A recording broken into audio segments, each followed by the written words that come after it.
चला तर आज बनवूयात सांबार रेसिपी. आणि हो, आपल्याकडं सांबार म्हणतात, पण इकडं सांबार असतं. हां, खरा शब्द. माझा नवरा नेहमी मला म्हणतो की तू सांबार का म्हणतेस, सांबार असतं ते, सांबार.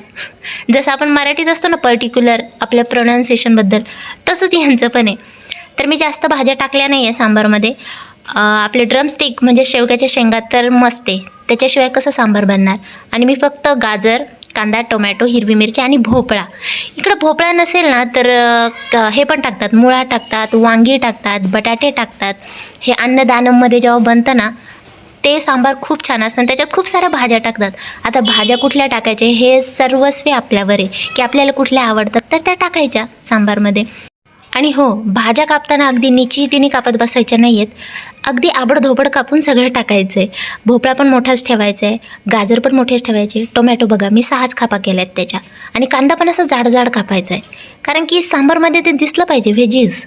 आणि मी चिंच भिजत घातली गरम पाण्यात लवकर होण्यासाठी.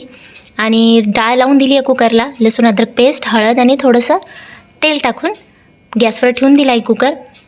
आता मी कढई घेणार आहे आणि त्यामध्ये सगळे व्हेजिटेबल्स जे पण मी कापले आहेत ते फ्राय करून घेणार आहे, म्हणजेच फोडणी देऊन घेणार आहे. आता इकडं काय करतात ना, दोन्ही पद्धतीने करू शकतो आपण. जसं की आता मी भाज्या इकडं फ्राय करून घेणार आहे फोडणी देऊन, आणि त्यात मग ती शिजलेली डाळ टाकायची. आणि मी उलटं करते, हे जे फ्राय करून घेते सगळ्या भाज्या एकत्रच टाकून द्यायच्या. मिरची पावडर टाकायची, हळद टाकायची, मीठ टाकायचं, बस इतकंच टाकायचं. आणि ही फोडणी उचलून डायरेक्ट आपल्या कुकरला टाकायची. कुकर आपला शिजून रेडी झाला आहे आणि डाळ तर परफेक्ट शिजली आहे, अगदी त्याला घोटायची पण गरज नाही आहे, पण तरी मी घोटली थोडीशी. आणि थोडीशी डाळ ही पातळच ठेवायची. सांबारची मुळातच ना कन्सिस्टन्सी जी असते ना ती पातळच असते, असं घट्ट सांबार नसतं कधी. सांबार हे नेहमी पातळच असावं. आणि सगळ्या भाज्या त्याच्यानंतर टाकल्यानंतर त्याच्यात टाकायचं चिंचेचं पाणी, कोथिंबीर आणि सांबार मसाला. सांबार मसाला तुम्ही टाका नाही टाका असं काही खूप जास्त फरक पडत नाही. आणि परत कुकर बंद करून कुकरची 1 शिटी काढून घ्यायची. एकच शिटी होऊ द्यायची, त्याच्या आधी काढलं तरी चालणार आहे. आपल्या भाज्या अगदी परफेक्ट शिजतात, जास्त गाळ होत नाही किंवा त्या निबरही राहत नाही. मग भात, गरम गरम सांबार, लोणचं आणि papad, the best South Indian combo.